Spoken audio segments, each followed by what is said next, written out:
ఎందుకంటే వెనకాల డబ్బు ఉంటుంది, పెద్ద పెద్ద సంఘాలు ఉంటాయి, వాక్యం లేకపోయినా జనాభా ఎక్కువ ఉంటారు.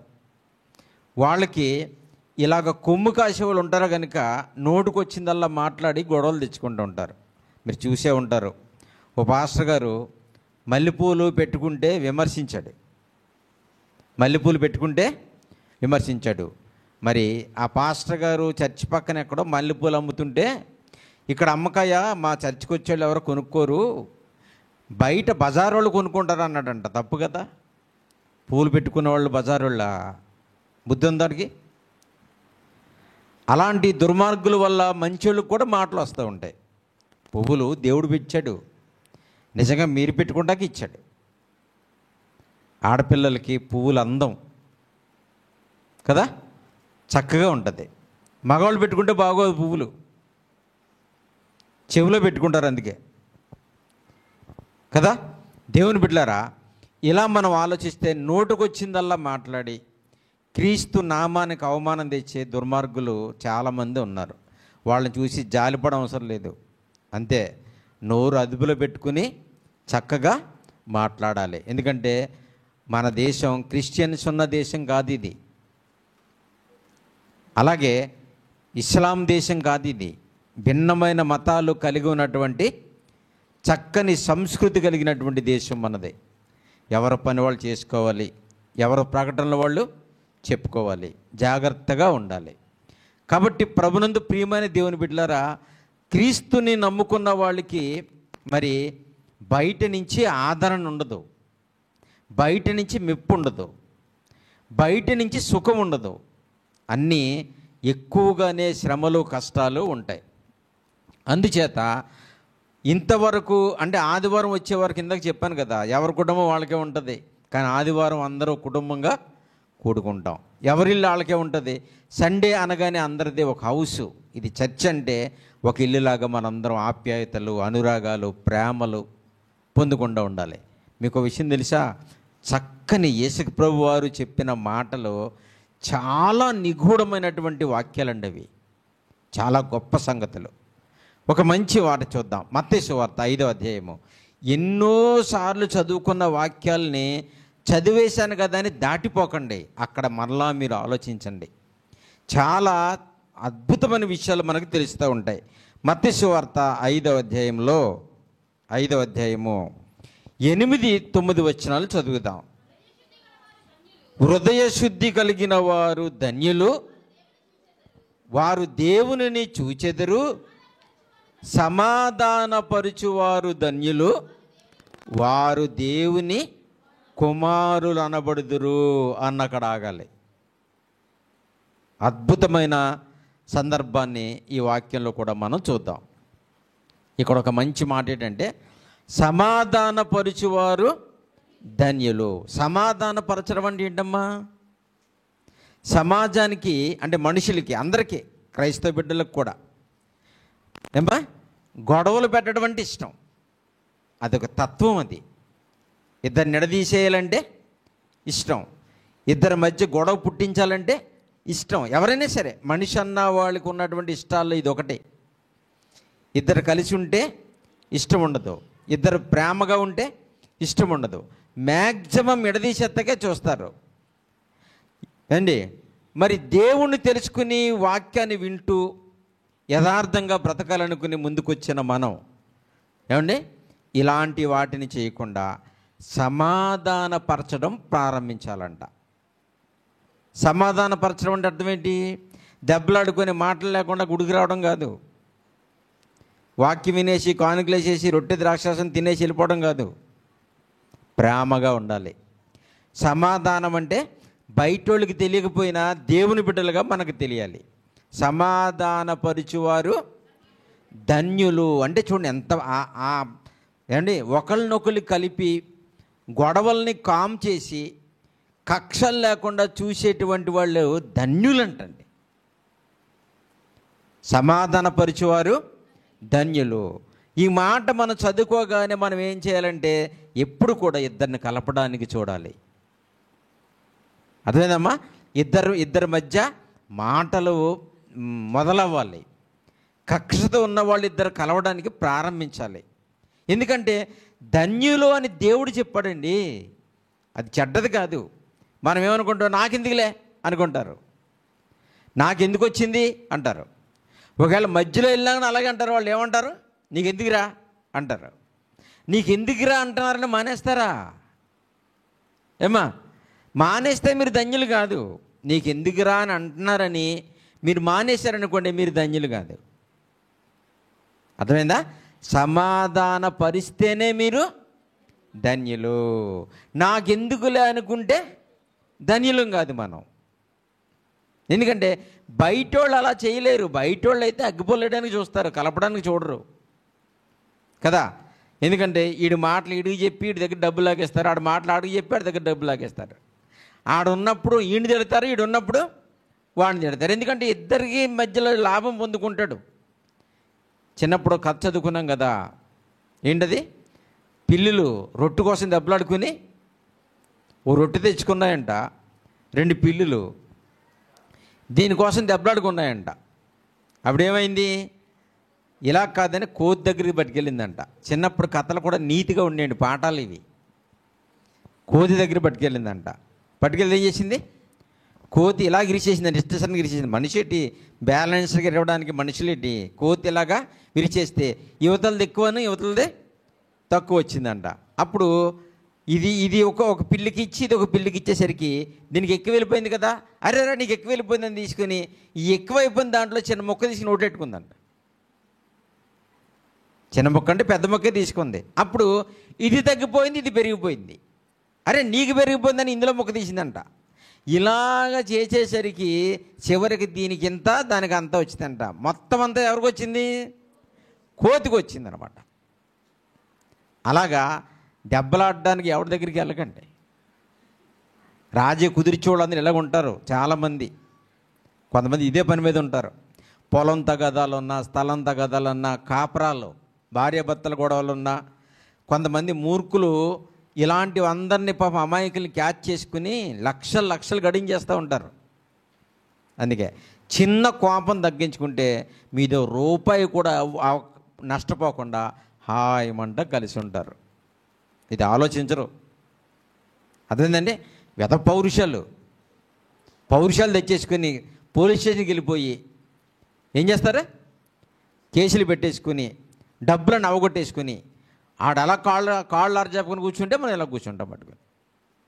మధ్యలో ఎవరు బాగుపడతారు ఆలోచించాలి.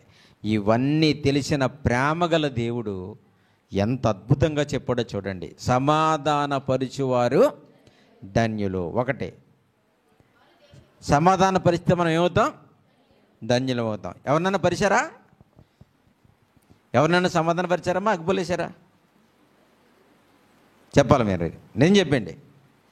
ఇంతవరకు సమాధానపరచకపోతే సమాధానపరచండి, గొడవలు పెట్టకండి, గొడవలు పడకండి అసలు. అదేందా. ఇంకొక మంచి మాట ఏంటంటే, సమాధానపరిచేవారు ధన్యులు, వారు దేవుని కుమారులు అనబడుదురు. ఎవరంటారు మనల్ని దేవుని కుమారులని? సమాధానపరుస్తుంటే మనల్ని దేవుని, గట్టిగా చెప్పాలి, దేవుని కుమారులు అనబడతారంట. ఎవరంటారు? సమాధానపరుస్తుంటే మనల్ని దేవుని కుమారుల రైళ్ళు, దేవుని పిల్లల రైళ్ళు అంటారంట. ఎవరంటారు? మనుషులు అనరండి. అంటారని నాకు తెలిసే ముందు అడిగాను మిమ్మల్ని నేను. ఇన్ని సంవత్సరాల నుంచి మనుషులు మనల్ని దేవుని కుమారులు అంటారనుకుంటున్నారు మీరు. నాకు మొన్న వెలిగింది, అర్థమైందా? సమాధానపరుచువారు ధన్యులు, వారు దేవుని కుమారులు అనబడతారండి. ఎవరంటారు మిమ్మల్ని దేవుని కుమారులు అని? ఇంత భక్తిగా, ఇంత విశ్వాసంగా, ఇంత ప్రేమతో వస్తారు. ఎప్పుడైనా మిమ్మల్ని మంచోళ్ళు అన్నారా? ఇప్పటికీ నాగబడి ఏడ్చేవాళ్ళు చాలామంది ఉంటారు. ఇప్పటికి నన్ను కూడా చాలామంది మంచివాళ్ళు అనరు, మిమ్మల్ని కూడా అనరు. మర్చిపోకండి, మీరు దేవుని కుమారులని లోకం మిమ్మల్ని అన్నదండి. మీరు ఎంత మంచిగా ఉండండి. ఈ సమాజంతో ప్రభు నమ్ముకున్న బిడ్డల్ని మంచివాళ్ళు అనడం ప్రపంచానికి చేతగాని పదం అండి అది. మనల్ని ఎవరు గొప్పవాళ్ళని ఎవరు అనరండి. మరి ఎవరంటారు మనం దేవుని కుమారులని? దేవుడండి. మీరు నా పిల్లలు, నా సొత్తు, నా సంతానం, నా ఆస్తి, నా హక్కు అని ఎవరంటారు మనల్ని? దేవుడు. మనుషులు అనరండి. మనుషులు చచ్చినా కానీ మనల్ని మంచివాళ్ళని అనరు. ఇంకా గొడవలు పెడితే ఇంకా మంచివాళ్ళు అంటారు. తెలుసండి, లోకానికి ఎవడ మంచోడంటే గొడవలు పెట్టేవాడు మంచోడు, తాగుబోతాడు మంచోడు, తిరిగిపోతాడు మంచోడు, మోసగాడు మంచోడు. అవునా? నిన్న చూసారా, మన ప్రధానమంత్రి గారు మన విశాఖపట్నం మన దగ్గర వచ్చారు. వచ్చి ఏం చేశారమ్మా? ఆయనకు ఒక 77 ఆయనకు ఉంటాయి. మన ముఖ్యమంత్రిగా ప్రీతం ముఖ్యమంత్రిగా చంద్రబాబు నాయుడుకి ఇంకో 77 ఎన్నో ఈయనకుంటాయి. ఇద్దరు పడుకుని యోగాలు చేసుకుంటున్నారు. మొత్తం భారతదేశం అంతా కడుపు నిండా కూడుతో జిమ్మేస్తున్నారేమో ప్రజలు. ఆయన ఆ చాప మీద పడుకున్నాడు, ఈయనేమో ఈ చాప మీద పడుకున్నాడు. మరి ప్రజలు చూసి ఏమన్నా తెలుసా? అయ్యా వయసు అయిపోయింది కదా, నడుము పెట్టేస్తుంది అంటున్నారు. కింద జోకులు. ఓ ముసలోడు ఇక్కడనో, ఓ ముసలైనా అక్కడ పడుకుని ఆసనాలు వేస్తున్నారంట. ఏంటది? యోగా. అవసరం అండి? మనకి యోగా అవసరం అండి? పైగా మరలా మన క్రైస్తవులు ఏమన్నా దాడి చేస్తారేమని ఏమంటున్నారంటే, ఇది మతం కాదు, ఇది ఆరోగ్యం అంటున్నారు. సూర్య నమస్కారాలు చేయాలంట. సూర్యుడికి ఎందుకు చేస్తాం నమస్కారం? ఎందుకు చేయాలి? సూర్యుడికి నమస్కారం ఎందుకు చేయాలి? అడిగాడా? రే మీకు వెలిగిస్తున్నాను, మీకు వేడిని ఇస్తున్నాను, మీకు పోటాల రూపంలో శక్తిని భూమి మీదకి పంపిస్తున్నాను, మనుషులారా మూర్ఖులారా చెట్లన్నీ నా వల్లే బతుకుతున్నాయి, ఆహారం తయారు చేసుకుంటున్నాయి, కనుక నాకు నమస్కరించమని చెప్పాయా? చెప్పలేదు.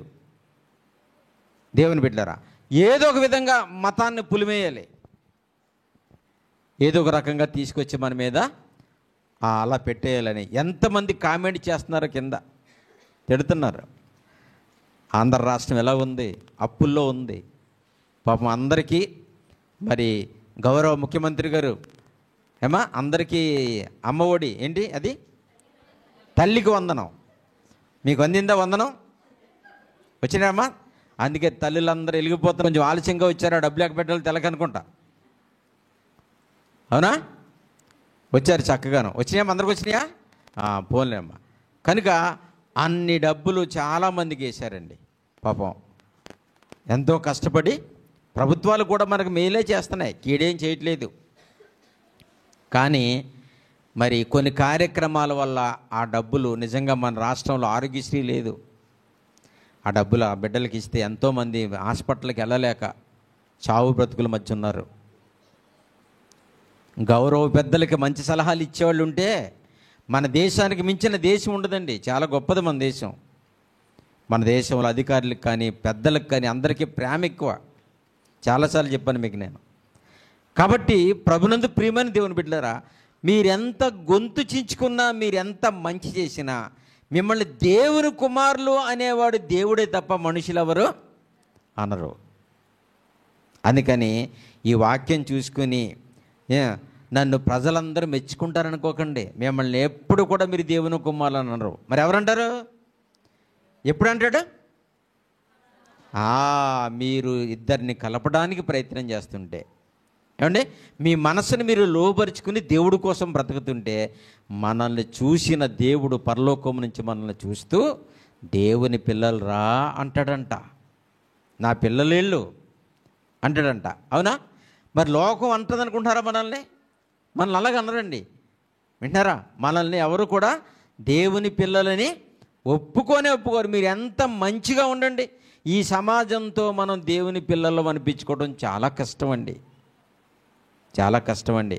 కొంతమంది దేవుని పిల్లలు అని అన్నా కానీ ఉట్టిదేనండి, మాయా.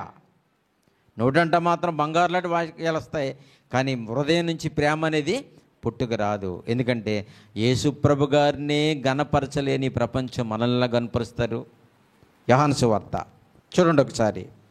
యోహాను గారు రాసిన సువార్తలో 15వ అధ్యాయము 17-18 వచనాల్లో మనల్ని లోకము దేవుని పిల్లలు అంటారనుకుంటున్నారా? అనరంట.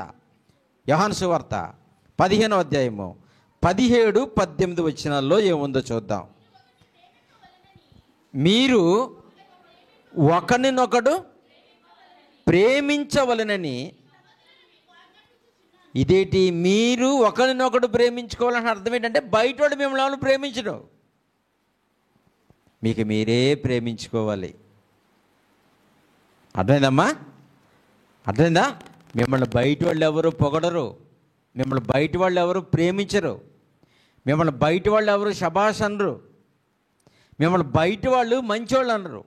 మరి వాళ్ళు ఎలాగా అనకపోతే మీరు అనకపోతే ఎలా? మరి మనందరూ కుటుంబం కదా, క్రైస్తవ బిడ్డలందరూ ఒక కుటుంబం, సేవకులందరూ ఒక తండ్రికి కాపరులు, సంఘాలన్నీ ఒక క్రీస్తు రక్తంతో కడగబడిన చర్చెస్. మరి అంతగా ఇంత వాక్యాన్ని ఎరిగిన బిడ్డలుగా ఉంటున్న చాలామందిలో ఇది కనపడదు. మీరు ఒకళ్ళనొకళ్ళు ప్రేమించుకోవాలి. ఎందుకంటే మిమ్మల్ని ఎవడు ప్రేమించడు బయట, మిమ్మల్ని ఎవడు బయట మంచివాడు అండు, మిమ్మల్ని ఎవరు కూడా బయట దేవుని పిల్లలని అన్నారు. మరి వాళ్ళు అనగలేదు కదా, మరి మనల్ని ఎవరు అంటారంటారా? మనమే పొగుడుకోవాలి, మనకు మనమే ఓదార్చుకోవాలి, మనకు మనమే గొప్పవాళ్ళు అనుకోవాలి. అంతేగాని వాళ్ళకిలాగే మనం కూడా, బయట వాళ్ళకిలాగే మనం కూడా ఈర్ష్యతో ఉండకూడదు. ఎవరైనా బాగుంటే వాళ్ళ కోసం ప్రార్థన చేయాలి. ఎందుకు? వాళ్ళకి మనసు కరిగి మనల్ని కూడా చూసేలాగా. అంతేగాని వాళ్ళకి బడి అడవకూడదు. అర్థమైందా? నీకు అది ఉంది ఇది ఉంది అనకూడదు. అలాగుంటే మనకి ఏది దొరకకుండా పోతుంది. ఎదటివాడి మేలు కోరుకుని ఎప్పుడైతే ప్రార్థన చేస్తావో దేవుడు నిన్ను కూడా హెచ్చించడానికి చూస్తాడు, మనల్ని కూడా హెచ్చించడానికి చూస్తాడు. అలాగే చాలామందిని చూశాడు దేవుడు. దేవుని బిడ్డలారా, చాలా చక్కగా ఆలోచించాలి వాక్యాన్ని. అర్థమైందా? మీరు ఒకడినొకడు ప్రేమించవలని. ఎందుకంటే మిమ్మల్ని ఎవరు ప్రేమించరు. అలాగని మీరు ప్రేమించకపోతే ఎలా మరి? కదమ్మా. మనల్ని బయట వాళ్ళు ఎలాగ మంచివాళ్ళు అన్నారు, క్రైస్తవ బిడ్డలు కూడా ఎలాగున్నారు చూసారండి. ఎవరు పాట రాస్తే ఆ పాట రాసిన ఆయనకి వాళ్ళకే మంచిగా చెప్తారు, బాగా రాశారు, అది చేశారు ఇది చేశారు అంటూ ఉంటారు. ఎందుకంటే వాళ్ళకి ఒక వింగ్ ఉంటుంది, వాళ్ళకి ఒక వర్గం ఉంటుంది.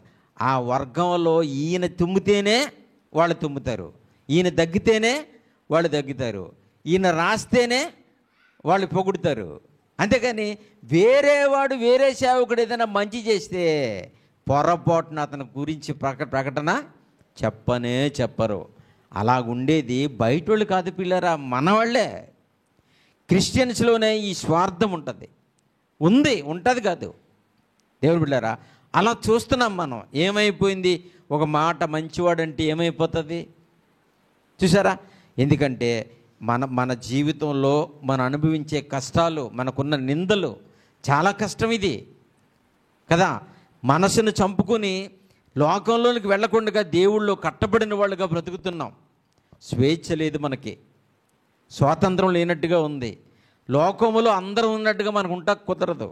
మనం అన్నీ చూడకూడదు, అన్నీ వినకూడదు, అన్నీ చేయకూడదు మనం దేవుని బిడ్డలారా. అందుకే మీరు ఒకడినొకడు ప్రేమించవలనని ఈ సంగతులన్నీ మీకు ఆజ్ఞాపించున్నాను. అదిగో అప్పుడు అపోస్తులను కూడా లోకం ఏం చేస్తుంది? ద్వేషిస్తుంది. యేసుప్రభు గారిని ఏం చేశారు? ద్వేషిస్తున్నారు. ఏం చేశారని ద్వేషింపడ్డారు? మంచి చేసినందుకండి, మంచి చేసినందుకు. వలలు విడిచిపెట్టి పరిచర్యకు వచ్చి పరమార్థం చెప్తున్నందుకు వాళ్ళనే, ఏమీ లేని వాళ్ళని ఏర్పరచుకొని జ్ఞానులుగా తీర్చిదిద్ది అంతవరకు ఎవరూ చెప్పలేని బోధ చేసిన ప్రభువారిని మంచి చేసినందుకు వీళ్ళని నిందిస్తున్నారు. లోకము చదవమ్మా, లోకము మిమ్మలను ద్వేషించిన ఎడల మీకంటే ముందుగా నన్ను ద్వేషించనని మీరు ఎరుగుదురు. అంటే అర్థం ఎంత బాగా చెప్పుడు చూసారా? మిమ్మల్ని ఖచ్చితంగా ద్వేషిస్తారు. మీ భార్య కానీ, మీ భర్త కానీ, మీ మాంగారు కానీ, మీ తోబుట్టువులు కానీ, ఎవరో కాకపోతే మీ ఇంటి పక్క వాళ్ళు కానీ, పోనీ వాళ్ళు కూడా కాకపోతే మీ సంఘం వాళ్ళు కానీ, మీ సంఘం వాళ్ళు కాకపోతే మీ తోటి క్రైస్తవులు కానీ, ఎవడో ఒకడు దూషిస్తానే ఉంటాడు, ఎవరో ఒకళ్ళు తిడుతూనే ఉంటారు. అప్పుడు మరి నిన్ను నమ్ముకున్నందుకు ఇలాంటి తిట్లేంటి, ఇలాంటి గొడవలేంటి, ప్రేమ లేదు, ఏమీ లేదు, ఒక సుఖం లేదు, ఇదేంటి ప్రభువా అని అంటే ఆయన అంటున్నాడు, అబ్బాయి నీకు ఎలాగైతే కోటింగ్ ఇచ్చారని బాధపడుతున్నావో నీకంటే ముందు నాకు అయిపోయింది అంటున్నాడు. మీకు గురువుని నేను, నన్నే పొగడకపోతే మిమ్మల్ని ఎవడు పొగుడతాడు? నన్నే మంచివాడు కాదని అంటే మిమ్మల్ని మంచివాడు ఎలాగంటారు?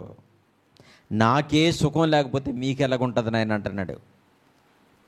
సరే, ఎంత బాగుందో అదేందమ్మా.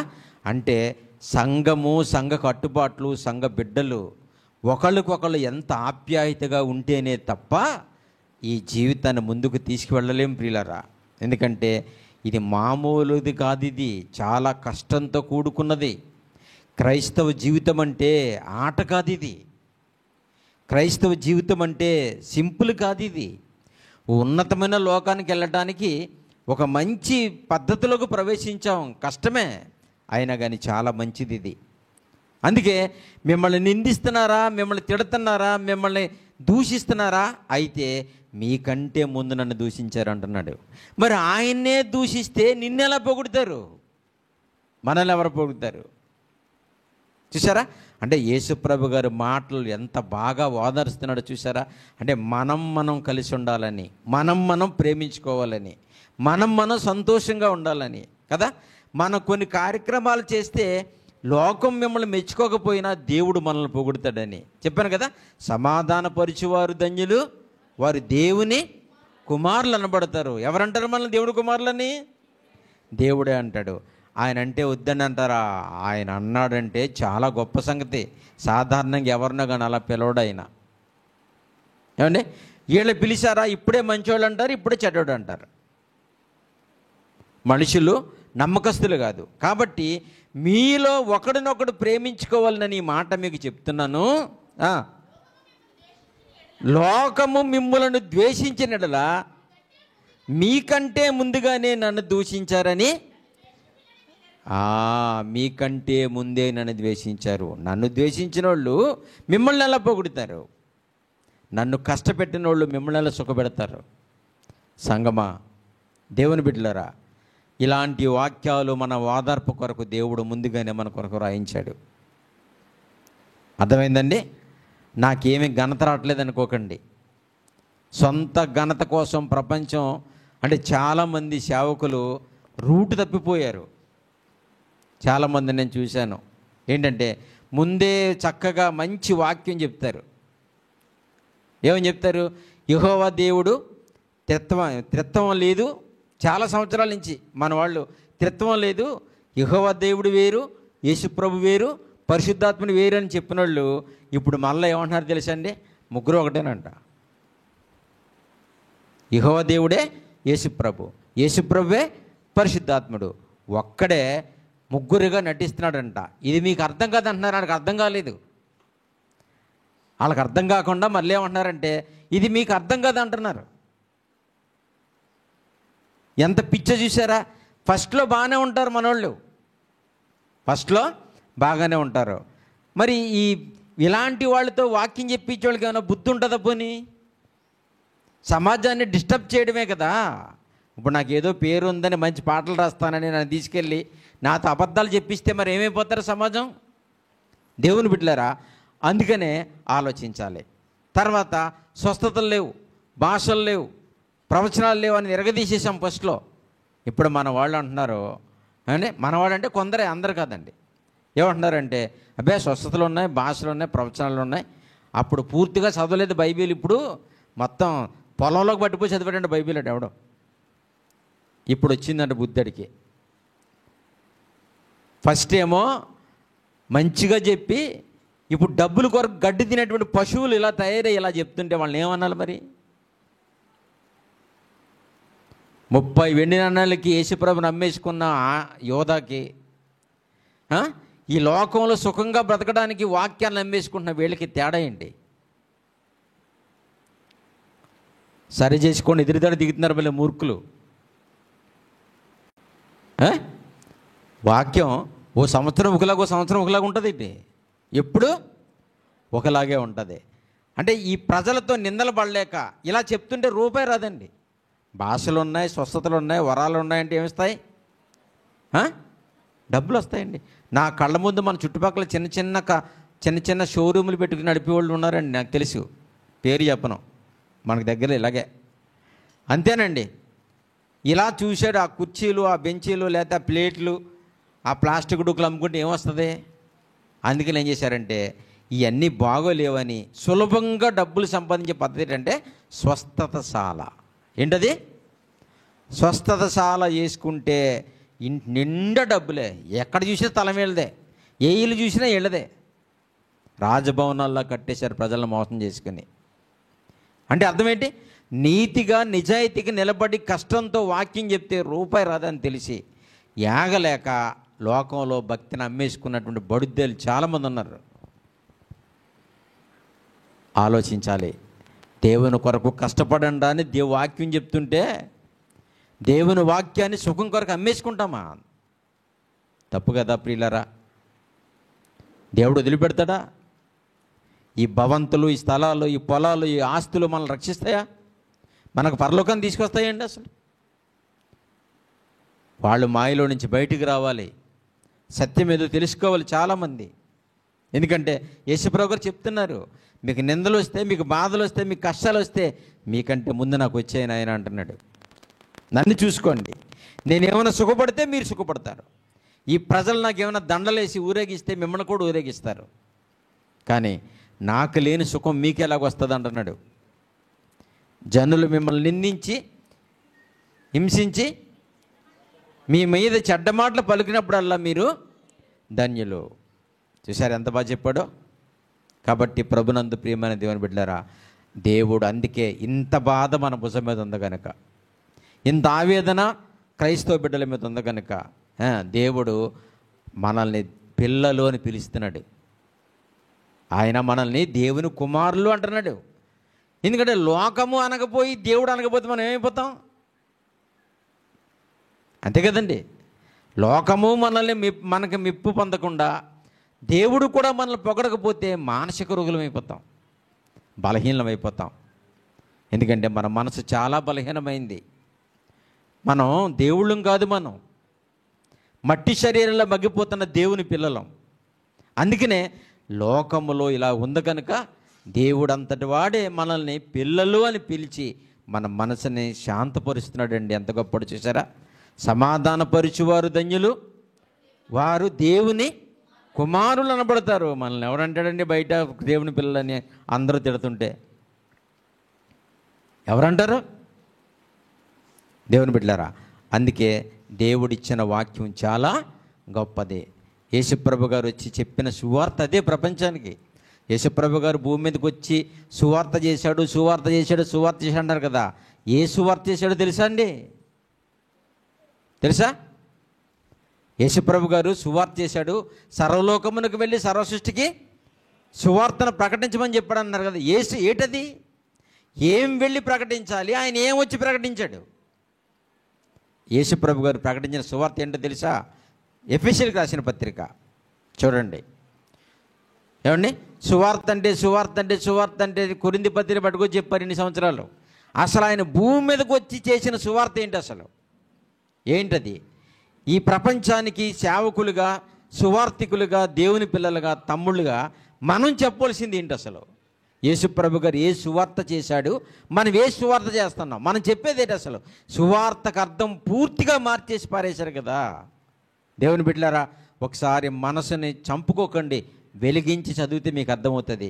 యేసుప్రభు గారు భూమి మీదకి వచ్చేసిన సువార్త ఏంటో తెలుసా?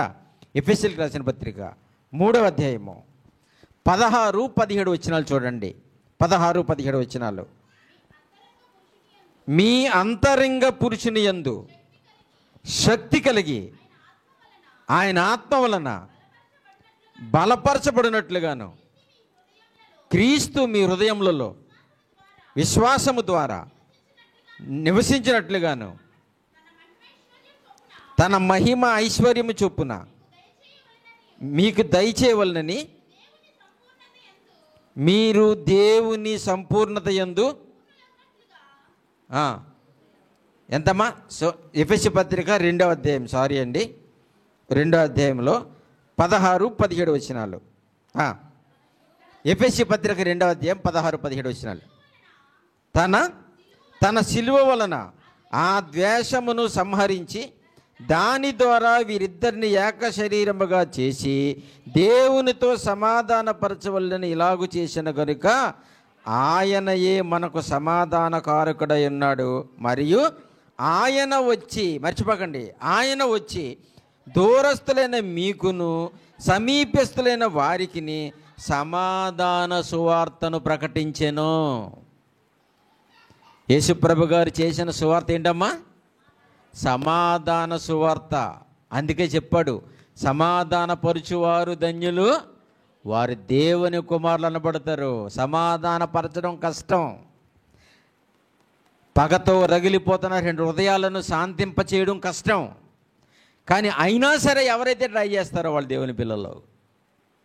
సాధారణంగా ఇద్దరు పోట్లాడుకున్నాడు, మధ్యలోకి వెళ్తే ఏమంటారు? నీకు ఎందుకురా అంటారు. నీకు ఎందుకురా అనే మాట గుణపలా గుచ్చేసుకుంటుంది. ఎందుకు? విడదీయడానికి కాదు వెళ్ళిన అక్కడికి, విడదీయడానికి కాదు. ఎందుకు వెళ్ళాం? కలపడానికి వెళ్ళాం. ఎవరైనా మందాగేసేసి భార్యని కొట్టేస్తుంటే మధ్యలో వెళ్తే ఏమంటాడు?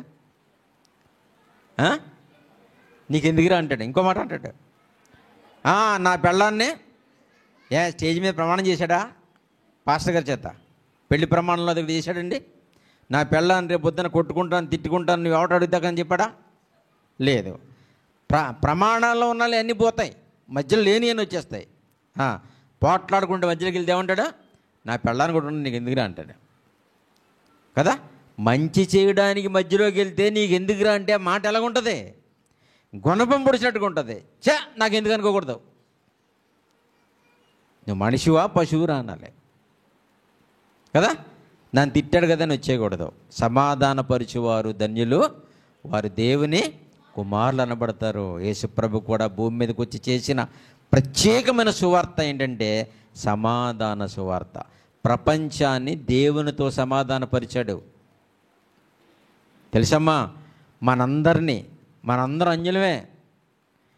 ఏమండి, మేము బీసీసీ అని మీరు ఎస్సీ అని కాదు. మన బీసీసీ అని ఎస్సీ అని సర్టిఫికెట్లు ఉన్నా అలా పక్కన పెట్టేయండి. మనందరం ఎవరు? అన్యులమే. దేవుణ్ణి ఎరగని వాడు ప్రతివాడు అన్యుడే. బాబు గోగినేని అన్యుడే. మంచి మంచి పాఠాలు చెప్తాను సెమినార్లో. వీళ్ళందరికీ రెడీ చేశాను కత్తులు. ఏమా మంచి మాట ఏంటంటే, సంఘంలో ఆడపిల్లలందరూ వైట్ డ్రెస్సులు తీసుకోండి. మనకి ఎలాగా అన్ని చర్చిల్లాగా రొట్టె ద్రాక్షాసానికి తెల్ల చీర తెల్ల పట్టలు లేవు కదా. కొన్ని సెమినార్కి వేసుకుంది బాగుంటుంది. తీసుకుంటారా? తెల్ల చీరలు, చిన్నపిల్లలు తెల్ల పంజాబీలు. ఎందుకంటే ఇలాంటిది ఏదైనా పెడితే మీకు ఉత్సాహంగా ఉంటుంది. లేదంటే భోజనం టైంకి వస్తున్నారు పిల్లలు తీసుకుని మంచిగా తెల్ల చీరలు కొట్టుకుంటారమ్మా. తెల్ల పంజాబీలు తెల్ల చీరలు చక్కగా కట్టుకుని వస్తే మన చర్చ్ అని ఉంటుంది. తమ్ముళ్ళు కూడా అలాగే ఏదైనా పోనీ పైనుంచి కిందాక తీసుకుంటే డబ్బులు లేకపోతే పైదైనా తీసుకోండి. అవునా? దేవుడు ఇచ్చిన 6 రోజులు జరిపాక 7 రోజులు కూడా పని చేసేసుకుంటున్నారు. పోలే డబ్బులు లేవేమో, కిందది లేకపోయినా పైదన్నా తీసుకోండి, సాగర్ గారు బిడ్డలు రా అనుకుంటారు. అలాగైనా ట్రై చేయండి, ఏం పర్లేదు, లేట్ అయినా. అందుకే ముందు చెప్పేశాను, ఇంకా 3 నెలలు ఉంది మనకి. సెప్టెంబర్ 26 నుంచి సెప్టెంబర్ 30 వరకు మన సెమినార్ అండి. ఒకరోజు ముందుకు జరిపాం, ఎందుకంటే కరెక్ట్గా నెలాఖరు అయిపోతుంది. అప్పటికి ఇంకా 1వ తారీఖు 2వ తారీఖు కూడా సెలవు ఉంటుంది తమ్ముళ్ళకి, ఎంప్లాయీస్కి. బాగుంటుంది, సిద్ధపడండి. దగ్గరికి వచ్చాక ఇద్దాం అనుకోకండి, ఇప్పటి నుంచే పోగేయండి. మంచి భోజనం పెట్టి మంచి వాకింగ్ చెప్దాం, మర్చిపోకండి అమ్మా. కాబట్టి ప్రభునందు ప్రియమైన దేవుని బిడ్డలారా, ఏమంటున్నాడు? యేసుక్రీస్తు ప్రభువారు లోకంలోనికి వచ్చి ఆయన ప్రకటించి చేసిన సువార్త అసలు నామరూపాలు లేకుండా ఉంది కదా ఈ ప్రపంచంలో ఇప్పుడు. ఏది అసలు ఆయన సువార్త ఏదండి? ఏం సువార్త ఇచ్చడం? భూమి మీదకి వచ్చి సమాధాన సువార్త ప్రకటించాడు. ఎవరు చెప్తున్నారు సమాధాన సువార్త? ఇప్పుడు అంత రాబడి సువార్తే. డబ్బే డబ్బు, నోరు తెరిస్తే సంపాదన, నోరు తెరిస్తే విశ్వాసం దగ్గర నుంచి ఏదో లాగేయడం. డబ్బు డబ్బు డబ్బు. ఇదా అండి యేసుప్రభు గారు వచ్చి భూమి మీదకి వచ్చిన సువార్త? ఇదండి. మహానుభావుడు భూమి మీదకి వచ్చి నాశనానికి పరిగెడుతున్న మానవ జాతిలో నుంచి కొందరినైనా దేవుడి దగ్గరికి తీసుకురావడానికి ఆయన ప్రకటించిన సువార్త సమాధాన సువార్త. ఏంటా సమాధానం అంటే, ఆదాము నుంచి ఇప్పటి వరకు మనుషులకు వచ్చిన ఎడబాటు యేసుప్రభు రక్తం ద్వారా, త్యాగం ద్వారా కొట్టిపారేసి ప్రజల్ని తీసుకొచ్చి దేవుడి దగ్గర కూర్చోబెట్టాడు, సమాధానపరిచాడు. ఇది సమాధానం. ఆయన చేసిన సువార్త ఇదండి. ఆ సువార్త ఏది ఇప్పుడు? ఎక్కడుంది ఇప్పుడు? ఆలోచించాలి ప్రియులారా. అందుకనే ఇది ఒకళ్ళే చేసేది కాదు, అందరం చేయవలసింది. సువార్త అనేది సేవకులు చేసేదే కాదమ్మా, మీరు కూడా చేసేదే. మీరు మీకోసం ప్రార్థన కావడానికే టైం సరిపోతలేదు, పక్క వాళ్ళకి ఇంకేం చెప్తాం మనం? చెప్పాలా వద్దా? చెప్పాలి ప్రియులారా. మరి బాగా చక్కగా ఆలోచించండి. యేసుప్రభు గురించి ఏం చెప్పారమ్మా 17వ వచనంలో? ఆయన వచ్చి దూరస్తులైన మిమ్ములను, సమీపస్తులైన వారిని సమాధాన సువార్తను ప్రకటించాడంట, సమాధానపరిచాడు. చాలా కష్టపడ్డాడు ప్రభు. ఇంకో మాట చెప్తాను, బాగా వినాలి మీరు. యేసుప్రభు గారు మొదటి రాకడలో భూమి మీద పుట్టారు కదా అమ్మా. యేసుప్రభు గారు భూమి మీద పుట్టారు కదా మొదటి రాకడలో. ఆయన భూమి మీదకి మొదటిసారి వచ్చినప్పుడు ప్రపంచానికి ఏమైనా మేలు జరిగిందా? నా ప్రశ్నకి సరిగ్గా చెప్పాలి మీరు. యేసుప్రభు గారు పుట్టారు కదండి భూమి మీద. ఆయన పుట్టడంలో మేలు ఏమైనా జరిగిందా ప్రపంచానికి? రక్షణ, వెరీ గుడ్. మేలు జరిగిందా? మేలు జరిగింది. ఇంకొక విషయం ఏంటంటే, యేసుప్రభు గారు మొదటి పుట్టుకలో 2 సందర్భాలు ఉన్నాయి. 2 సందర్భాలు ఉన్నాయి. అసలు ఇప్పుడు నేను చెప్పే ఈ వాక్యం మీరు చదివితే, అమ్మ బాబు ఆయన పుట్టకపోతేనే మంచిది అనుకుంటారు మీరు. యోహాను సువార్త 15వ అధ్యాయం చూడండి. యోహాను గారు రాసిన సువార్త 15వ అధ్యాయంలో 22 నుంచి 24 వరకు చదువుదాం. యేసుప్రభు గారు రావడం వల్ల ప్రపంచానికి ఏం జరిగిందో సాక్షాత్తు యేసుప్రభు గారు నోటంటూ వచ్చిన మాట ఇప్పుడు మనం చదువుతున్నాం. యోహాను సువార్త 15వ అధ్యాయము 22 నుంచి 24. నేను వచ్చి వారికి బోధించకుండా ఉండిన ఎడల, అమ్మో యేసుప్రభు గారు పుట్టి ఉండకపోతేనంట మనకేముండదంట? పాపము లేదు. వ్యభిచారం చేసుకుని, తప్పు చేసుకుని, మందాగేసి, కైనీలేసి, చీటిపాట్లేసి ఎగ్గొట్టేసి, వాడిని వీడికి ముడెట్టేసి, కాంపర ఎడగొట్టేసి ఆయబంట పరలోకి వెళ్ళిపోదాం. ఎప్పుడు? యేసుప్రభు గారు వచ్చి ఉండకపోతే. ఇప్పుడు చెప్పండి, యేసుప్రభు గారు రావడం మంచిదైందా, రాకపోవడం మంచిదా? మనకి నిజం చెప్పండి. రాకపోవడం మంచిదండి. లేకపోతే ఇంకా స్వేచ్ఛగా తిరుగుదాం. అర్థమైందమ్మా? ఇంకా స్వేచ్ఛగా ఉందాం. ఆయన రాకపోతే బాగుండేది కదా. అదే అంటున్నాడు, నేను వచ్చి వారికి బోధించకుండా ఉండిన ఎడల వారికి అసలు పాపమే లేదన్నప్పుడు ఆయన రాకపోతే ఎంత బాగుండండి. మరి వచ్చేసాడు, కింద ఏముందో చూడండి. వచ్చాడు కదా మరి. ఈ వచ్చేసాను కనుక ఇప్పుడైతే వారి పాపమునకు మిషలేదు. ఆయన రాకపోతే బాగుండేది కానీ వచ్చేసాడు కదా.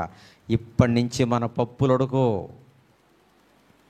అది దానికి అర్థం. నన్ను ద్వేషించేవాడు నా తండ్రిని ద్వేషిస్తున్నాడు.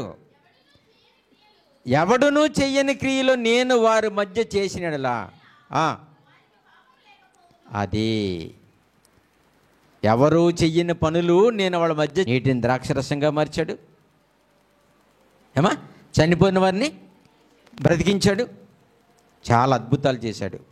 ఇలాంటివన్నీ ఆయన రాకుండా ఉంటే, ఇలాంటివన్నీ చేయకుండా ఉంటే అందరికీ పరలోకం బాగుండేదండి. కానీ ఆయన వచ్చేసాడు. నేను వచ్చి వారి మధ్య ఈ అద్భుతములు చేయకుండిన ఎడల వారికి పాపం లేకపోను అంటున్నాడు. అంటే యేసుప్రభు గారు రావడం వల్ల మేలా కీడా? ఉపయోగించుకున్న వాళ్ళకి మేలు ఉంది, ఉపయోగించుకున్న వాళ్ళకి మహామేలది. రక్షణ అంటే మాటలండి. పరలోకానికి అర్హతండి. యేసుప్రభు గారు రావడం వల్ల ఉపయోగించుకున్న వాళ్ళకి మహామేలు, కానీ ఇంకా రెక్లెస్గా ఉన్న వాళ్ళకి మాత్రం చాలా కీడు. ఆయన వస్తే ఇలాంటి వాళ్ళు కొంప మునిగిపోద్ది. ఆయన వచ్చాడు గనుక మనం మారు మనసు పొందుకునే దేవుడి కోసం బ్రతికితే ఆయన కొరకు బ్రతికించబడతాం కదా. ఇంకా చివరిగా మరొక మాట ఫిలిప్పీయులకు రాసిన పత్రికలో, అందుకే నేను చెప్తున్నాను, మనం కలిసి ఉండాలి, మనం మంచిగా ఉండాలి. ఇతర సంఘాల వాళ్ళని మనం ప్రేమించగలగాలి, మనల్ని ఇతర సంఘాలు ప్రేమించాలి. సేవకుల్ని గౌరవించుకోవాలి. ఏమా, ఎవరికి తీర్పు తీర్చాలో, ఎవరు నరకంలో వీళ్ళు దేవుని చిత్తమది ఆయన చేతుల్లో ఉంది. కానీ ఆయన చూపించిన కృప ప్రకారంగా అందరం చక్కగా కలిసి ఉండాలి. మనమే మెచ్చుకోవాలి, మనమే పొగుడుకోవాలి కదా. మనమే గొప్పవాళ్ళమని చెప్పుకోవాలని. చూడండి ఎంత బాగా చెప్పారు పౌలు గారు. వీళ్ళని ఎవరు పొగుడుతా లేదు, తెలిసిపోయింది. దేవుడు నమ్ముకున్న వాళ్ళకి ఎవరికి ఘనత ఉండదు, పొగడతలు ఉండవని అర్థమైపోయి పౌలు గారు అంటున్నాడు ఫిలిప్పీయులకు రాసిన పత్రికలో 2వ అధ్యాయము 3-4 వచనాలు చూడండి. 3-4 వచనాల్లో అమ్మా, కక్ష చేతనైనను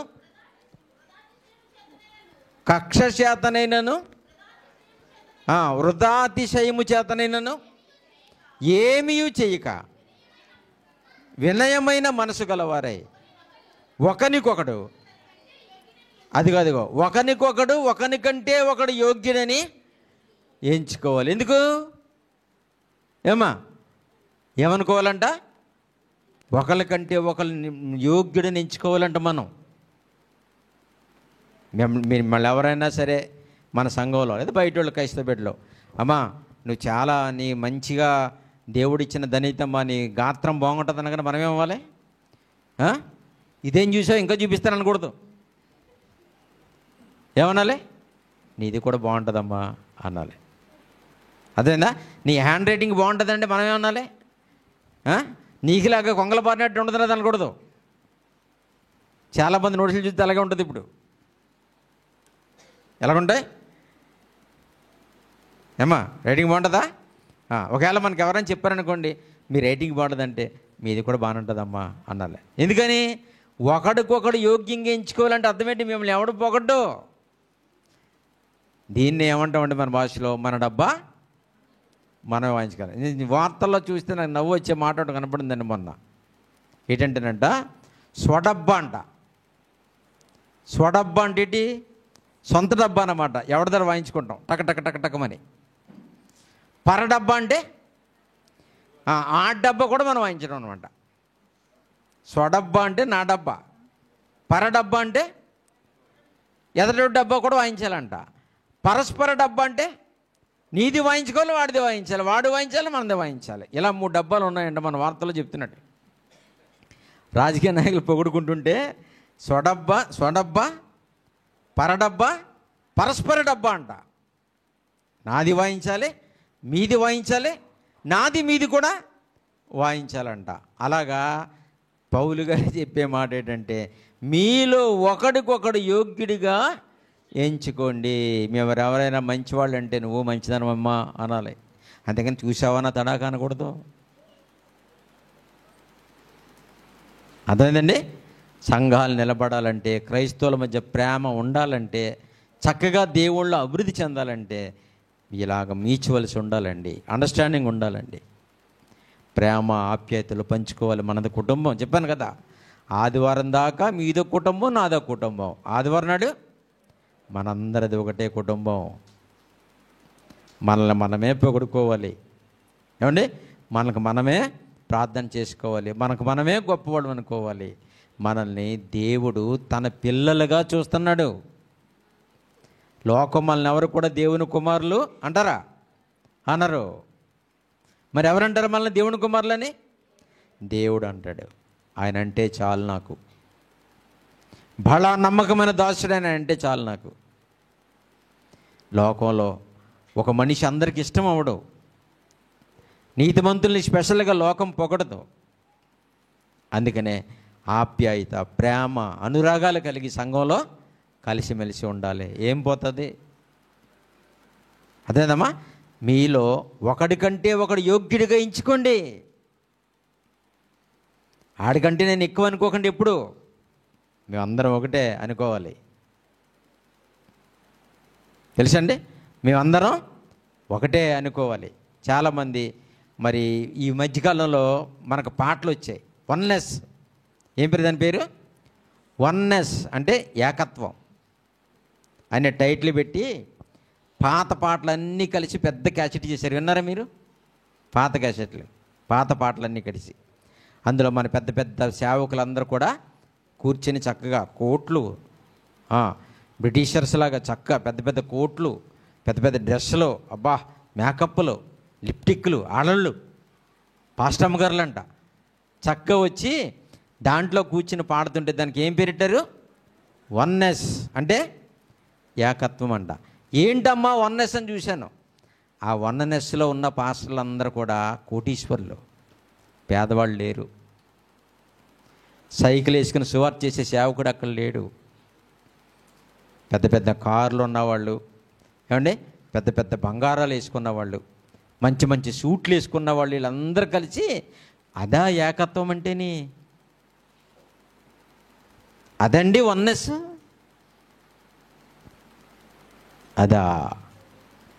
అదేనా ప్రభు నేర్పింది? మనకేముందని ప్రభు మనల్ని ఆకర్షించాడు. చూసారా? బోధలో ఏకత్వం ఉండాలి, ప్రేమలో ఏకత్వం ఉండాలి, ఆప్యాయతలో ఏకత్వం ఉండాలి. చూసారు ఎంత బాగా చెప్పాడు? మీలో యోగ్యుడిగా ఉండినట్లుగా ఒకడికొకడు యోగ్యుడని ఎంచుకోండి. ఎంత బాగా చెప్పాడండి పౌలు గారు. అని పౌలు గారు చెప్తుంటే, ప్రభు చెప్తుంటే, డబ్బులు ఉన్న వాళ్ళందరూ ఒక పక్కన అంట, పేదవాళ్ళందరూ ఒక పక్కన అంట. వీళ్ళకి అర్హత లేదా? పేద సేవకుడు మనతో ఉండకూడదా? పేద సేవకుడు మన కారు ఎక్కకూడదా? ఏమండి, మన చర్చ్ మెంబరు నా కారు ఎక్కకూడదా? తీసుకొస్తారు ఎవరైనా? ఎక్కడుంది ప్రేమ? ఎక్కడుంది ఆప్యాయత? ఎక్కడుంది క్రైస్తవ బిడ్డలకి ఈ మహాజ్ఞాన సంగతులు ఎక్కడున్నాయి? ఆలోచించండి. కనుక మన ప్రభు వేరు, లోకం వేరు. ప్రియులారా, దేవుడు మనల్ని ప్రేమించినంత గొప్పగా ఎవరూ ప్రేమించరు. అందుకే లోకం ఎలాగా మిమ్మల్ని పొగడదు కనుక నేను చెప్పినట్టుగా మీరు చేయండి, నేను పొగుడుతాను అన్నాడు. అందుకే సమాధానపరిచేవారు ధన్యులు, వారు దేవుని కుమారులు అనబడతారు. ఎవరంటారు మనల్ని అంటే? మనం అనుకోవాలి, లేదంటే మనల్ని దేవుడు అనాలి. బయట ఎవరో మనల్ని పొగడరు. కాబట్టి దేవుని బిడ్డలారా, దేవుడు మనల్ని విడిచిపెట్టేవాడు కాదు. లోకం ఏమనుకున్నా మనకు పర్వాలేదు. యేసుప్రభు గారి కంటే ఎక్కువ నిందలు మనకు రావు. అయినా సరే మన డ్యూటీ, మన కర్తవ్యం క్రీస్తులో సాగిపోవాలి. ఎప్పుడు డ్రాప్ అయిపోకూడదు. ఎంత కష్టమున్నా నిలబడాలి. ఎందుకంటే మనల్ని ఆయన చూస్తున్నాడు, మనకు తండ్రి ఉన్నాడు. ఆయన కోసం బ్రతుకుదాం. మన జీవితాలను దేవుడికి అంకితం చేసుకుందాం. ప్రార్థన చేసుకుందాం. దయగలిగిన తండ్రి, ప్రేమ కలిగిన ప్రభువా, మీ మహాకృప చేత మధ్యాహ్న కాల సమయంలో మీ బిడ్డలకి మాటలు చెప్పడానికి సహాయం చేశారు. మీకు వందనాలు తండ్రి. వాక్యం వింటున్న తమ్ముళ్ళు, చెల్లెళ్ళు, పెద్దలు నాయన అందరినీ కూడా దీవించి కాపాడండి. క్రైస్తవ సంఘాల ఐక్యత కావాలి. క్రైస్తవ బిడ్డల్లో పేదవాళ్ళు కూడా గొప్పవాళ్ళ స్థితిలో ఉండాలి. అందరూ బాగుండాలి తండ్రి. మీ కృప అనుగ్రహించండి.